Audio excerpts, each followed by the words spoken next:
This evening I am in Stanford, California, near the Stanford University.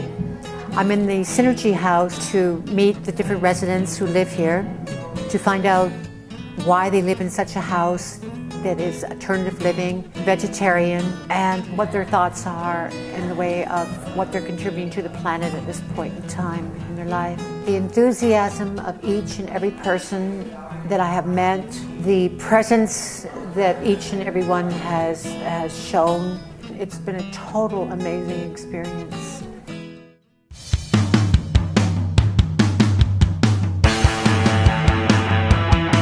We blow the conch. The conch is our summoning item, and every co-op actually has one that's painted with their name on it and stuff. Whoa! Nice. I have to be careful because this thing has a lot of power. Yeah, you don't want to get it running up. This is a projector room where we watch movies and some of the boys play video games and then the girls get annoyed. We have a really big library with a whole bunch of books. It's super disorganized, but you can take anything you want and put anything here. Wow. So it's kind of nice in theory. And then every few years someone spends a whole bunch of time organizing this and then it kind of decays again. And you read them and then you realize nothing ever changes and it's really reassuring. The exact same shit going on, just with different names, you know? Back porch. Have you seen this? Often we have people who sleep here year-round.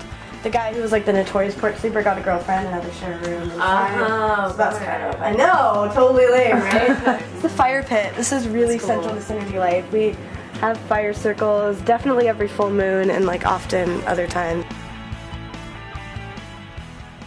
This is really cool. This table was in the original Synergy house, which was further up the hill, and that house sort of collapsed in the '81 earthquake. Wow.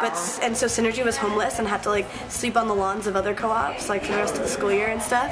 Yeah, and then they got placed in Grove, so Synergy was in Grove for a year, and then got moved to here. But people went into that house and stole that table, even though the house was condemned, because it had fallen down. They rescued the table, so that's kind of cool. Yeah. You guys see the gazebo? No. Walk down that path, there's a mosaic that was made by one of our RAs from a few years ago. 1, 2, 3. Solid Mexican!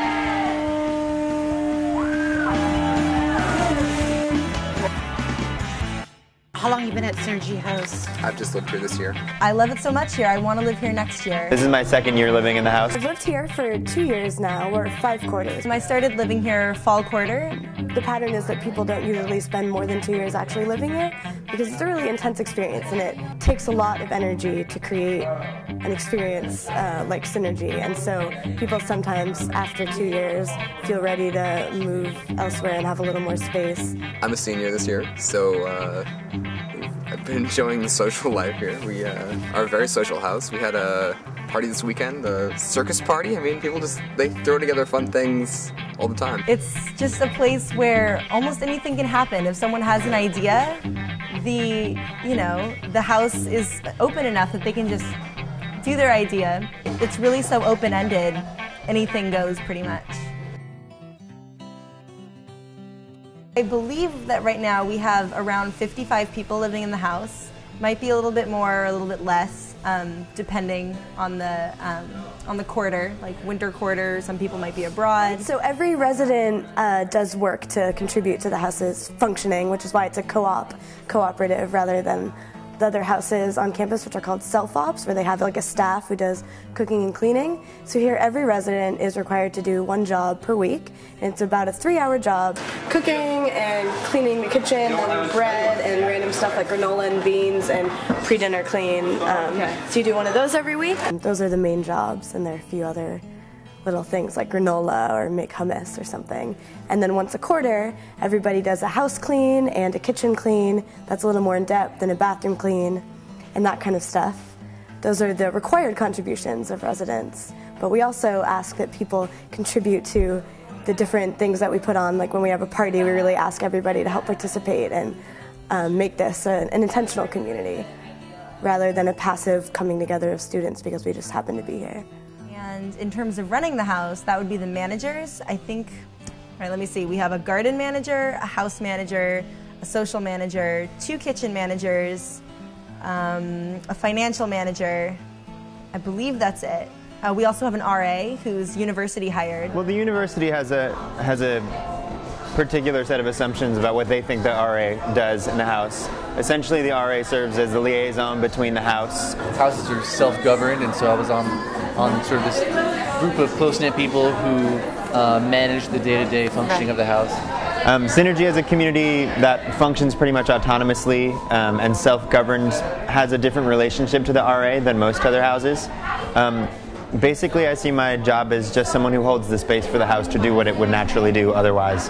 I'm sort of a hands-off RA. The managers run the show. They order all the produce and goods that we need. They handle the functioning of the House. This year I'm on the management staff as social manager, so I'm a lot more involved in things that are going on in the House. The managers, though, are sort of decided based on last year's managers, so residents and other people on campus who decide they want to manage at Synergy come together and through consensus figure out who's going to be managing. Consensus is a decision-making system sort of invented and done by the Quakers, where everybody gets in a room together and someone presents a proposal and then everyone discusses the proposal and issues they have and questions they have and concerns they have, and then a new proposal is made and everyone like sort of votes, but it's not like majority vote. If one person doesn't pass it, then the discussion keeps going. Oh, wow. The consensus process in general has been one of the biggest learning experiences. The biggest lesson you get from living in a community like this is the importance of understanding the other. We have consensus meetings. Someone will make a proposal. We do something called fist to five, where 5 means you totally support it and fist means you can't live with it. Anything in between varies. Here you actually have to sort of negotiate.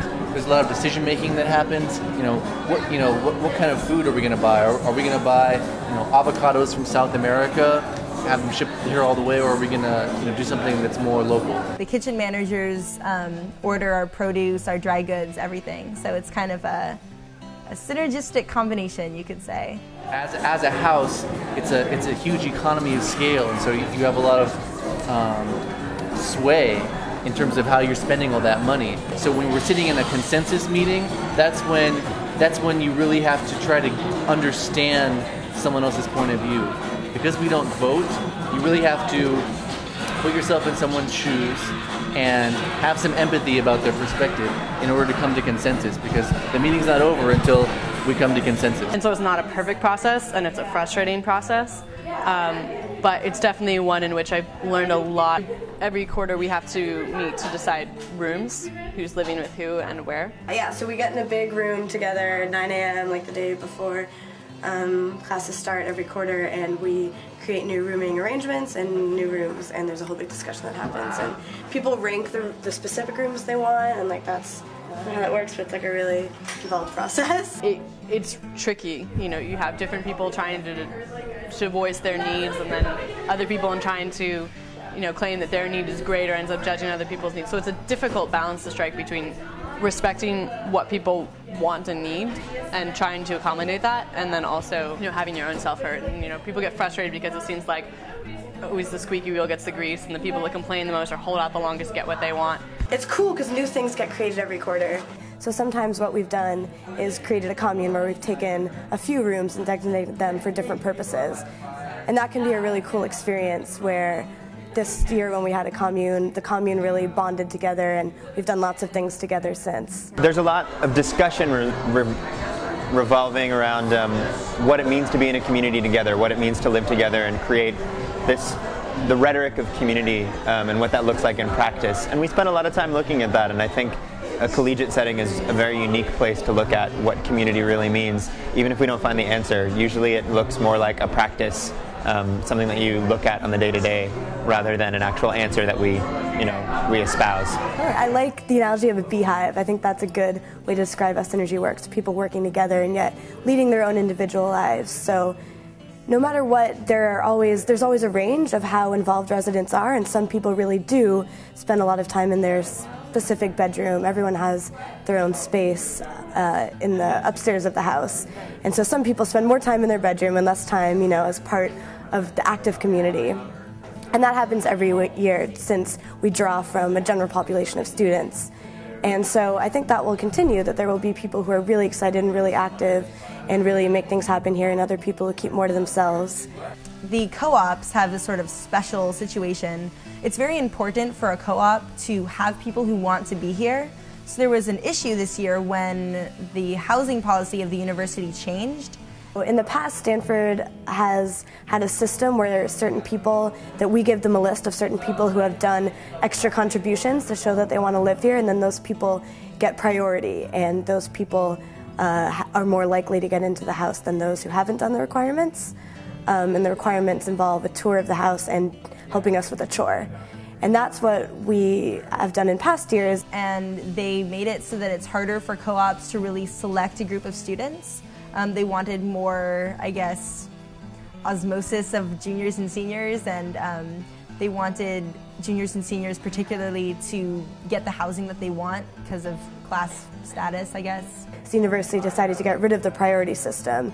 So instead, what we are doing is we are allowed to pre-assign, as in handpick, 33% of our residents, and then the rest will get sort of randomly put in here based on the way the housing draw works. Which, you know, causes some concern about the co-op culture, because it is a very important thing to have in your co-op.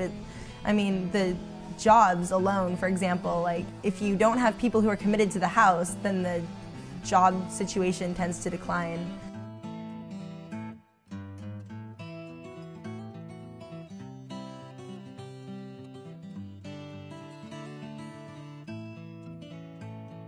We feel so separate here. Like I like to think of Synergy as a fairy castle on a hill. You have to walk through a forest to get here. We feel so distant. We can see the town from the upper level.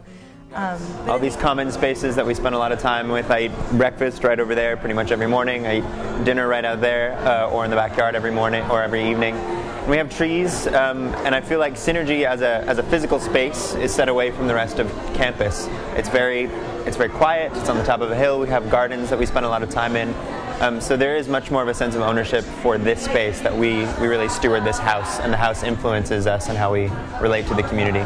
But in the end, the university does sort of have the final decision over what happens. There's one co-op who managed to buy their house out from the university, and so they get to do whatever they want, but at the same time, all the repairs and every responsibility also falls to them. So I suppose it's a trade-off.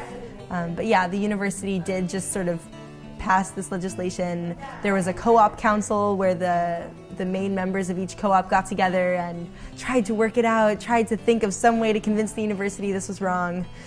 But in the end, white flag of surrender, I suppose. There was also the realization that the university had really put their foot down on this, and that it would be better perhaps to save the fight.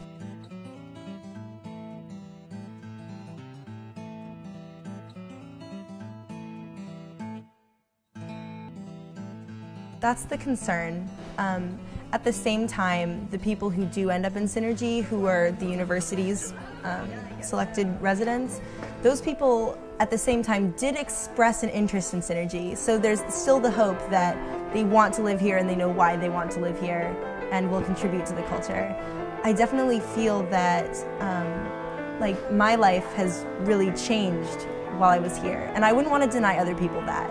They may have just, you know, put Synergy on that online web form just because they needed a place to live as their third choice. But if they get into Synergy, I really hope that they allow it to affect them, and that they don't just resist the culture, but that they change and accept the culture and transform it into like an amalgamation of all the people who live here.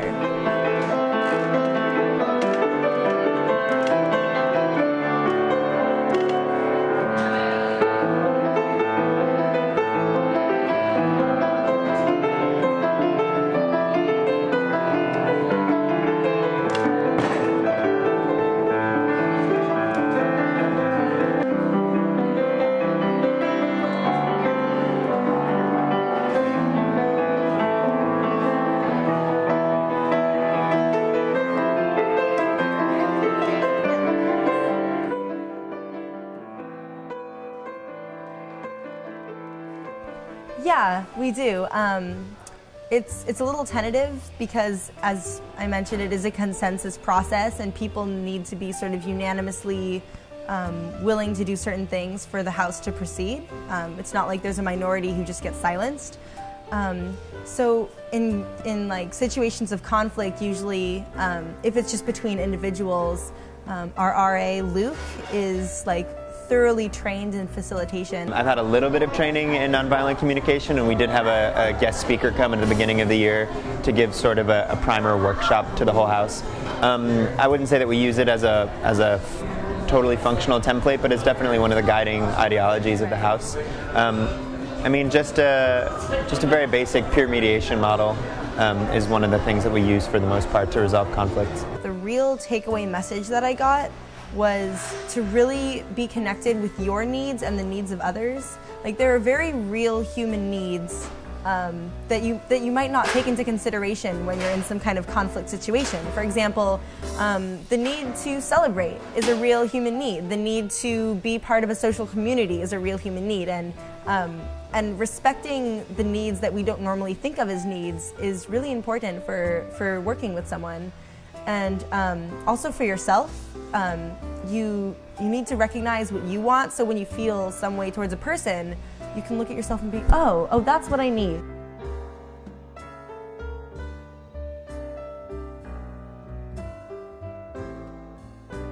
There's been some discussion, of course, in this house where everything is discussed, like what love can mean. And I vary between definitions all the time. I suppose it just simply can't be defined since it's unique to each person. How can we define that? Instead, it's more like a series of impressions for me. Let me put it in the words of Sasha. Everyone here is my friend. This sounds like, you know, a bit of maybe cliche or platitude, but when I thought about it, there are all these people just waiting to be interacted with. You shouldn't judge someone and like say, well, that person belongs in a side category in my life. So you've met them and really connected with them. And so it really struck me that, yes, everyone has the potential to be a friend. And so why feel, you know, judged or inhibited? And I think that's sort of informed what definition of love I maybe had before, is the sort of openness and sense that you can really connect with other people if you just listen and take the time and don't pre-assume that they will be relegated to a side compartment of your life. There's this character in the Sixth Sense, the old horror movie, where he says, "I see dead people." Yes. And I've been thinking about this a lot lately because I think a lot of us, just in our everyday lives, we're walking around and we see dead people. Like we don't really fully believe that the human beings that we see in our everyday life are as alive as we are. And so for me to like really experience empathy is to have a true belief, a real, you know, visceral sense that yes, that person is another I like me, you know? And so to me that's empathy. It's really believing that other people exist. Coming up pretty soon, the students are going to be choosing where they're going to be living next year, and so tonight it's called the Co-op Crawl, where the students that want to live in co-ops are progressing around campus to visit all the co-ops. So it's kind of a progressive party, and each one is serving up some special delights, and you get a taste of each community. So these are 3 prospective co-op residents, I'm guessing, right? Yeah. Okay. Just getting a taste of the culture, getting a taste of maybe the food, All right. the hospitality.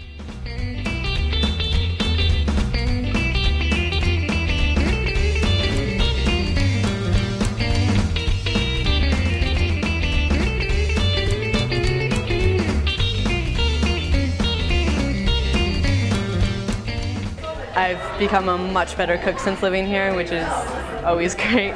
I really enjoy using the kitchen.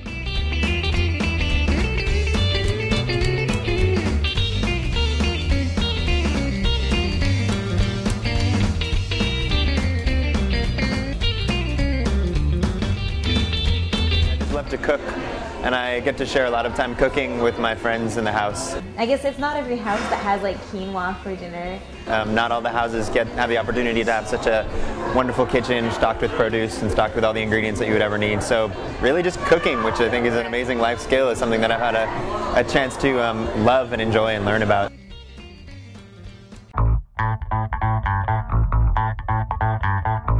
Open yourself and be willing Be willing to connect with people. That's really what this place is about, and we've, I think, brought that energy to the rest of campus and to other places that we've gone to. Try something new, go a little crazy, be open to new experiences, and not only be open to them, but actively seek them, and bring your friends with you. That's what this place has been about.